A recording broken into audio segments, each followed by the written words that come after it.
샬롬. 힘써 여호와 알기에 애쓰시는 모든 말씀의 사람들을 사랑하고 축복합니다. 나사렛 시골 청년 예수께서 6월절에 예루살렘 성전에 가득하던 장사꾼들과 환전상을 내쫓으심으로 예루살렘 사회의 큰 이슈로 떠오르셨지요.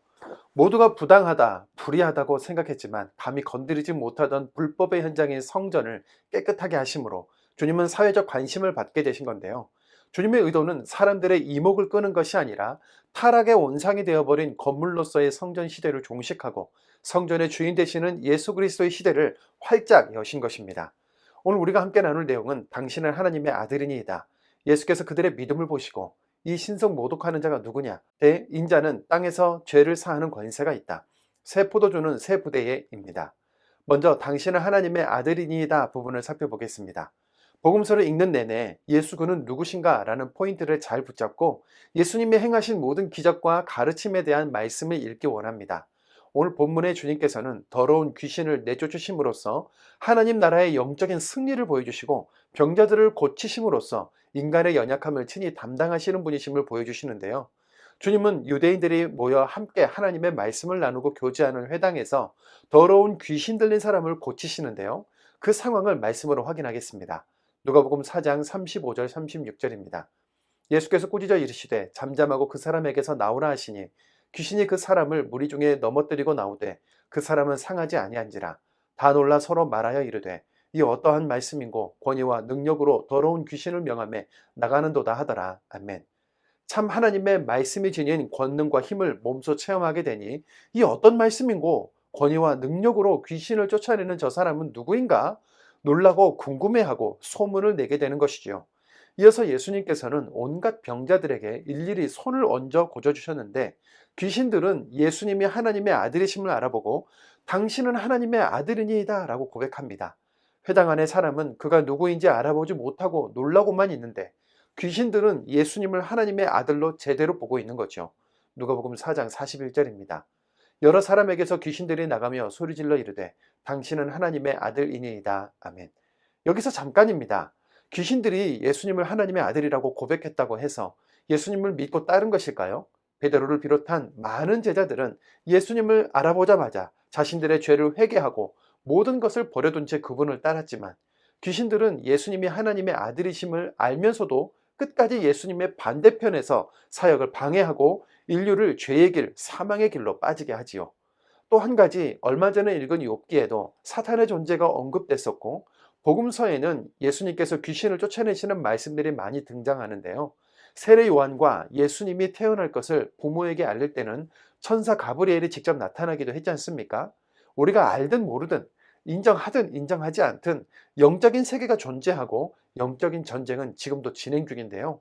그러나 귀신의 존재에 파고들고 두려워하기보다는 그들은 오히려 하나님의 말씀 한마디, 예수 그 이름 앞에 쫓겨날 수밖에 없는 아무것도 아닌 존재라는 것에 대한 우리의 믿음이 필요합니다. 영적 사역을 해나가시는 주님의 목적이 본문에 나타나는데요. 마가복음 1장 38절입니다. 이르시되 우리가 다른 가까운 마을들로 가자. 거기서도 전도하리니 내가 이를 위하여 왔노라 하시고 아멘. 복음을 전하러 왔노라 말씀하신 주님을 따라 생명의 길로 사람들을 인도하고 이끌며 성경을 읽도록 권하는 권서인으로 세워지도록 마음속에 비전을 가집시다. 두 번째로 예수께서 그들의 믿음을 보시고 부분을 살펴보겠습니다.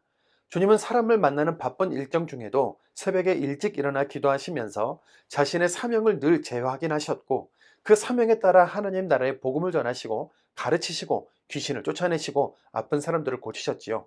그러던 중에 아주 중요하고 유명한 중풍병자를 고치신 사건이 일어나는데요.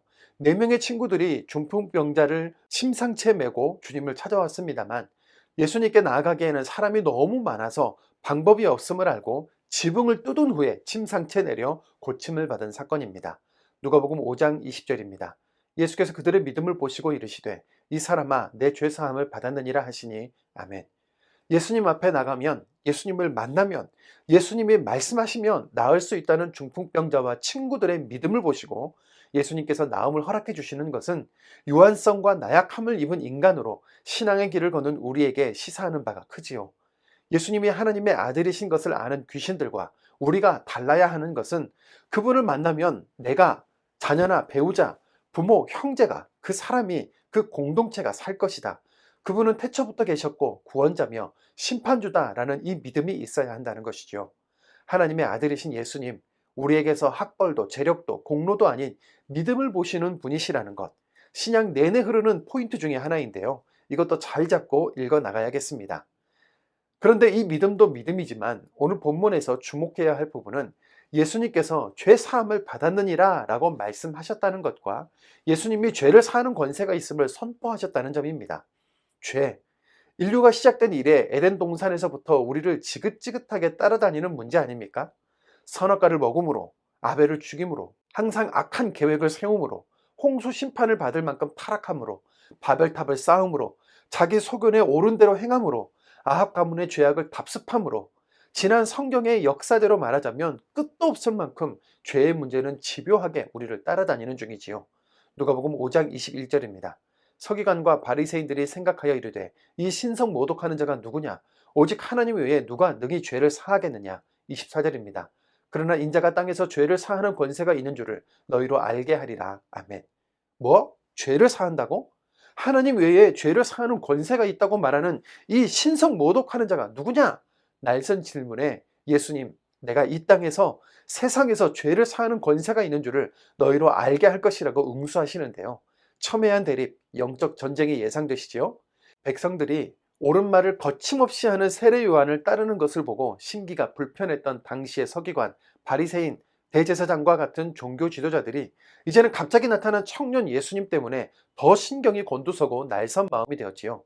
예수님이 가르치시고 전하시는 현장마다 이들이 나타나서 예수님의 성향을 파악하기 시작하고 꼬투리를 잡기 시작합니다.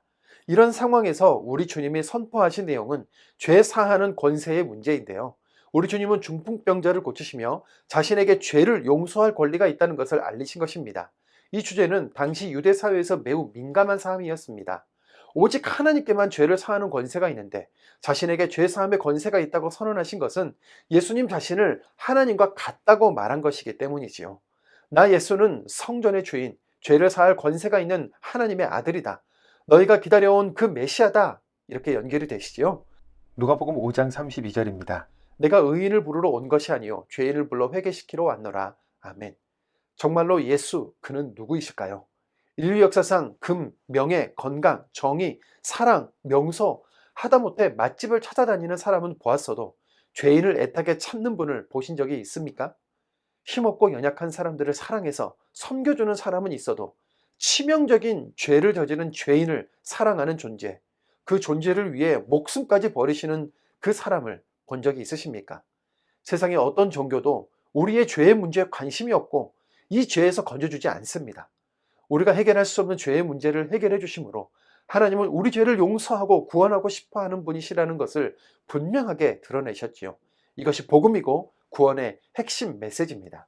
이제 마지막으로 새 포도주는 새 부대의 부분을 살펴보겠습니다. 마침 유대인의 금식 절기가 찾아왔지만 예수 공동체는 금식하지 않았는데요. 세례와는 철저하게 금욕적인 생활을 이어가는데 당신의 예수 공동체는 늘 먹고 마시고 죄인들과 잔치하고 있는 것처럼 보인다며 또 꼬투리를 잡지요. 세례 요한은 안 먹으니 귀신이 들렸다고 했던 서기관과 바리새인들, 이번에는 주님이 금식을 안 한다고 비방하는 겁니다. 마가복음 2장 22절입니다. 새 포도주를 낡은 가죽 부대에 넣는 자가 없나니 만일 그렇게 하면 새 포도주가 부대를 터뜨려 포도주와 부대를 버리게 되리라. 오직 새 포도주는 새 부대에 넣느니라 하시니라. 아멘. 새 포도주는 복음을, 낡은 가죽 부대는 율법을 의미하는데요. 예수님께서는 금식을 종용하는 무리들에게 새 포도주는 새 부대라고 일침을 가하셨지요. 복음을 율법으로 올가매지 말라는 겁니다.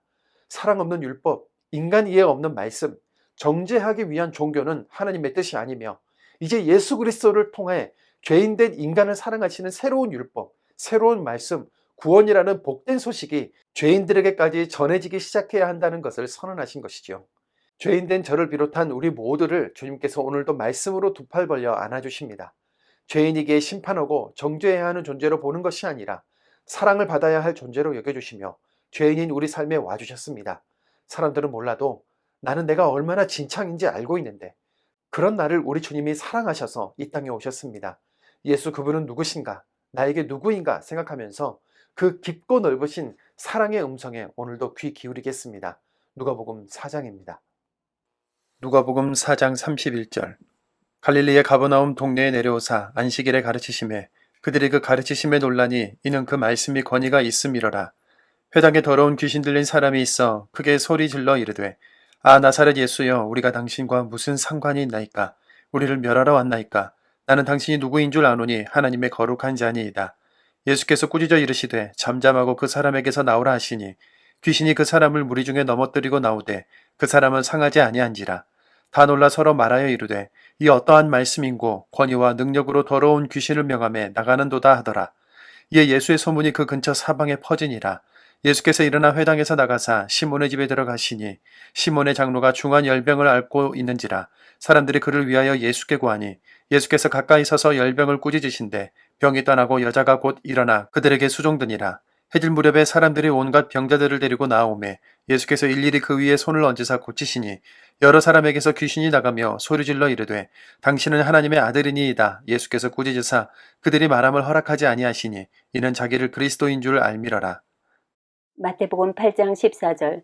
예수께서 베드로의 집에 들어가사 그의 장모가 열병으로 앓아 누운 것을 보시고 그의 손을 만지시니 열병이 떠나가고 여인이 일어나서 예수께 수종들더라. 저물매 사람들이 귀신 들린 자를 많이 데리고 예수께 오거늘 예수께서 말씀으로 귀신들을 쫓아내시고 병든 자들을 다 고치시니 이는 선지자 이사야를 통하신 말씀에 우리의 연약한 것을 친히 담당하시고 병을 짊어지셨도다 함을 이루려 하심이더라. 마가복음 1장 21절. 그들이 가버나움에 들어가니라. 예수께서 곧 안식일에 회당에 들어가 가르치심에 뭇 사람이 그의 교훈에 놀라니 이는 그가 가르치시는 것이 권위 있는 자와 같고 서기관들과 같지 아니함일러라. 마침 그들의 회당에 더러운 귀신 들린 사람이 있어 소리질러 이르되 나사렛 예수여 우리가 당신과 무슨 상관이 있나이까 우리를 멸하러 왔나이까 나는 당신이 누구인 줄 아노니 하나님의 거룩한 자니이다. 예수께서 꾸짖어 이르시되 잠잠하고 그 사람에게서 나오라 하시니 더러운 귀신이 그 사람에게 경련을 일으키고 큰 소리를 지르며 나오는지라. 다 놀라 서로 물어 이르되 이는 어찌 미냐 권위 있는 새 교훈이로다. 더러운 귀신들에게 명한즉 순종하는도다 하더라. 예수의 소문이 곧 온 갈릴리 사방에 퍼지더라. 회당에서 나와 곧 야고보와 요한과 함께 시몬과 안드레의 집에 들어가시니 시몬의 장모가 열병으로 누워 있는지라. 사람들이 곧 그 여자에 대하여 예수께 여짜온대 나아가사 그 손을 잡아 일으키시니 열병이 떠나고 여자가 그들에게 수종되니라. 저물어 해질 때에 모든 병자와 귀신 들린 자를 예수께 데려오니 온 동네가 그 문 앞에 모였더라. 예수께서 각종 병이 든 많은 사람을 고치시며 많은 귀신을 내쫓으시되 귀신이 자기를 알므로 그 말하는 것을 허락하지 아니하시니라. 누가복음 4장 42절. 날이 밝음에 예수께서 나와서 한적한 곳에 가시니 무리가 찾다가 만나서 자기들에게서 떠나시지 못하게 만류하려 하며 예수께서 이르시되 내가 다른 동네들에서도 하나님의 나라 복음을 전하여야 하리니 나는 이 일을 위해 보내심을 받았노라 하시고 갈릴리 여러 회당에서 전도하시더라. 마태복음 4장 23절. 예수께서 온 갈릴리에 두루 다니사 그들의 회당에서 가르치시며 천국 복음을 전파하시며 백성 중에 모든 병과 모든 약한 것을 고치시니 그의 소문이 온 수리아에 퍼진지라. 사람들이 모든 앓는 자, 곧 각종 병에 걸려서 고통당하는 자, 귀신 들린 자, 간질하는 자, 중풍병자들을 데려오니 그들을 고치시더라.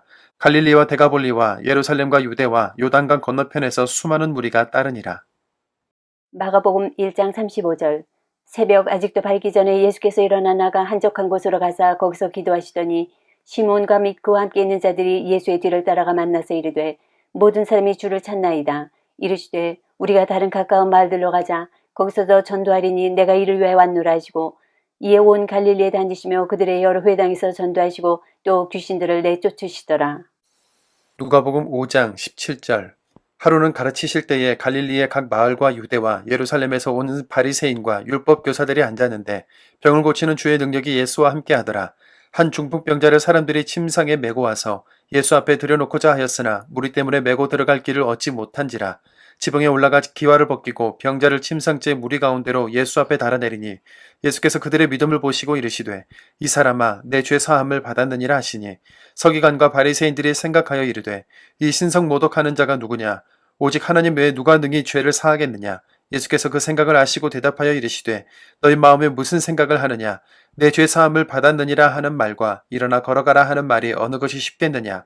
그러나 인자가 땅에서 죄를 사하는 권세가 있는 줄을 너희로 알게 하리라 하시고 중풍병자에게 말씀하시되 내가 내게 이르노니 일어나 내 침상을 가지고 집으로 가라 하시매 그 사람이 그들 앞에서 곧 일어나 그 누웠던 것을 가지고 하나님께 영광을 돌리며 자기 집으로 돌아가니 모든 사람이 놀라 하나님께 영광을 돌리며 심히 두려워하여 이르되 오늘 우리가 놀라운 일을 보았다 하니라. 그 후에 예수께서 나가사 레위라 하는 세리가 세관에 앉아 있는 것을 보시고 나를 따르라 하시니 그가 모든 것을 버리고 일어나 따르니라. 레위가 예수를 위하여 자기 집에서 큰 잔치를 하니 세리와 다른 사람이 많이 함께 앉아 있는지라. 바리새인과 그들의 서기관들이 그 제자들을 비방하여 이르되 너희가 어찌하여 세리와 죄인과 함께 먹고 마시느냐. 예수께서 대답하여 이르시되 건강한 자에게는 의사가 쓸데없고 병든 자에게라야 쓸데있나니 나는 의인을 부르러 온 것이 아니요 죄인을 불러 회개시키러 왔노라. 마태복음 9장. 예수께서 배에 오르사 건너가 본 동네에 이르시니 침상에 누운 중풍병자를 사람들이 데리고 오거늘 예수께서 그들의 믿음을 보시고 중풍병자에게 이르시되 작은 자야 안심하라 내 죄 사함을 받았느니라. 어떤 서기관들의 속으로 이르되 이 사람이 신성을 모독하도다. 예수께서 그 생각을 하시고 이르시되 너희가 어찌하여 마음에 악한 생각을 하느냐. 내 죄 사함을 받았느니라는 말과 일어나 걸어가라 하는 말 중에 어느 것이 쉽겠느냐. 그러나 인자가 세상에서 죄를 사하는 권능이 있는 줄을 너희로 알게 하려 하노라 하시고 중풍병자에게 말씀하시되 일어나 내 침상을 가지고 집으로 가라 하시니 그가 일어나 집으로 돌아가거늘 무리가 보고 두려워하며 이런 권능을 사람에게 주신 하나님께 영광을 돌리니라. 예수께서 그것을 떠나 지나가시다가 마태라는 사람이 세관에 앉아있는 것을 보시고 이르시되 나를 따르라 하시니 일어나 따르니라. 예수께서 마태의 집에서 앉아 음식을 잡수실 때 많은 세리와 죄인들이 와서 예수와 그의 제자들과 함께 앉았더니 바리새인들이 보고 그의 제자들에게 이르되 어찌하여 너희 선생은 세리와 죄인들과 함께 잡수시느냐. 예수께서 들으시고 이르시되 건강한 자에게는 의사가 쓸데없고 병든 자에게는 쓸데있느니라. 너희는 가서 내가 긍휼을 원하고 제사를 원하지 아니하노라 하신 뜻이 무엇인지 배우라. 나는 의인을 부르러 온 것이 아니요 죄인을 부르러 왔노라 하시니라. 마가복음 2장. 수일 후에 예수께서 다시 가버나움에 들어가시니 집에 계시다는 소문이 들린지라 많은 사람이 모여 문 앞까지도 들어설 자리가 없게 되었는데 예수께서 그들에게 도를 말씀하시더니 사람들이 한 중풍병자를 네 사람에게 메워가지고 예수께로 올세 무리들 때문에 예수께 데려갈 수 없으므로 그 계신 곳에 지붕을 뜯어 구멍을 내고 중풍병자가 누운 상을 달아내리니 예수께서 그들의 믿음을 보시고 중풍병자에게 이르시되 작은 자야 내 죄 사함을 받았느니라 하시니 어떤 서기관들이 거기에 앉아서 마음에 생각하기를 이 사람이 어찌 이렇게 말하는가 신성 모독이로다. 오직 하나님 한 분 외에는 누가 능히 죄를 사하겠느냐. 그들이 속으로 이렇게 생각하는 줄을 예수께서 곧 중심에 아시고 이르시되 어찌하여 이것을 마음에 생각하느냐. 중풍병자에게 내 죄 사함을 받았느니라 하는 말과 일어나 내 상을 가지고 걸어가라 하는 말 중에서 어느 것이 쉽겠느냐. 그러나 인자가 땅에서 죄를 사하는 권세가 있는 줄을 너희로 알게 하려 하노라 하시고 중풍병자에게 말씀하시되 내가 내게 이르노니 일어나 내 상을 가지고 집으로 가라 하시니 그가 일어나 곧 상을 가지고 모든 사람 앞에서 나가거늘 그들이 다 놀라 하나님께 영광을 돌리며 이르되 우리가 이런 일을 도무지 보지 못하였다 하더라. 예수께서 다시 바닷가에 나가심에 큰 무리가 나왔거늘 예수께서 그들을 가르치시니라. 또 지나가시다가 알페오의 아들 레위가 세관에 앉아있는 것을 보시고 그에게 이르시되 나를 따르라 하시니 일어나 따르니라. 그의 집에 앉아 잡수실 때에 많은 세리와 죄인들이 예수와 그의 제자들과 함께 앉았으니 이는 그러한 사람들이 많이 있어서 예수를 따름이러라. 바리새인의 서기관들이 예수께서 죄인 및 세리들과 함께 잡수시는 것을 보고 그의 제자들에게 이르시되 어찌하여 세리 및 죄인들과 함께 먹는가. 예수께서 들으시고 그들에게 이르시되 건강한 자에게는 의사가 쓸데없고 병든 자에게라야 쓸데있느니라. 나는 의인을 부르러 온 것이 아니요 죄인을 부르러 왔노라 하시니라. 누가복음 5장 33절. 그들이 예수께 말하되 요한의 제자는 자주 금식하며 기도하고 바리새인의 제자들도 또한 그리하되 당신의 제자들은 먹고 마시나이다. 예수께서 그들에게 이르시되 혼인집 손님들의 신랑과 함께 있을 때 너희가 그 손님으로 금식하게 할 수 있느냐. 그러나 그날에 이르러 그들이 신랑을 빼앗기리니 그날에는 금식할 것이니라. 또 비유하여 이르시되 새 옷에서 한 조각을 찢어 낡은 옷에 붙이는 자가 없나니 만일 그렇게 하면 새 옷을 찢을 뿐이요 또 새 옷에서 찢은 조각이 낡은 것에 어울리지 아니하리라. 새 포도주를 낡은 가죽 부대에 넣는 자 없나니 만일 그렇게 하면 새 포도주가 부대를 터뜨려 포도주가 쏟아지고 부대도 못 쓰게 되리라. 새 포도주는 새 부대에 넣어야 할 것이니라. 묵은 포도주를 마시고 새 것을 원하는 자가 없나니 이는 묵은 것이 좋다 함이니라. 마태복음 9장 14절. 그때 요한의 제자들이 예수께 나와 이르되 우리와 바리새인들은 금식하는데 어찌하여 당신의 제자들은 금식하지 아니하나이까. 예수께서 그들에게 이르시되 혼인집 손님들이 신랑과 함께 있을 동안에 슬퍼할 수 있느냐. 그러나 신랑을 빼앗길 날이 이르리니 그때에는 금식할 것이니라. 생배 조각을 낡은 옷에 붙이는 자가 없나니 이는 기운 것이 그 옷을 당기어 헤어짐이 더하게 됨이요 새 포도주를 낡은 가죽 부대에 넣지 아니하나니 그렇게 하면 부대가 터져 포도주도 쏟아지고 부대도 버리게 됨이라. 새 포도주는 새 부대에 넣어야 둘이 다 보존되느니라. 마가복음 2장 18절. 요한의 제자들과 바리새인들이 금식하고 있는지라 사람들이 예수께 와서 말하되 요한의 제자들과 바리새인의 제자들은 금식하는데 어찌하여 당신의 제자들은 금식하지 아니하나이까? 예수께서 그들에게 이르시되 혼인집 손님들이 신랑과 함께 있을 때 금식할 수 있느냐? 신랑과 함께 있을 동안은 금식할 수 없느니라. 그러나 신랑을 빼앗길 날이 이르리니 그날에는 금식할 것이니라. 생배 조각을 낡은 옷에 붙이는 자가 없나니 만일 그렇게 하면 기운 새 것이 낡은 그것을 당겨 헤어짐이 더하게 되느니라. 새 포도주를 낡은 가죽 부대에 넣는 자가 없나니 만일 그렇게 하면 새 포도주가 부대를 터뜨려 포도주와 부대를 버리게 되리라. 오직 새 포도주는 새 부대에 넣느니라 하시니라.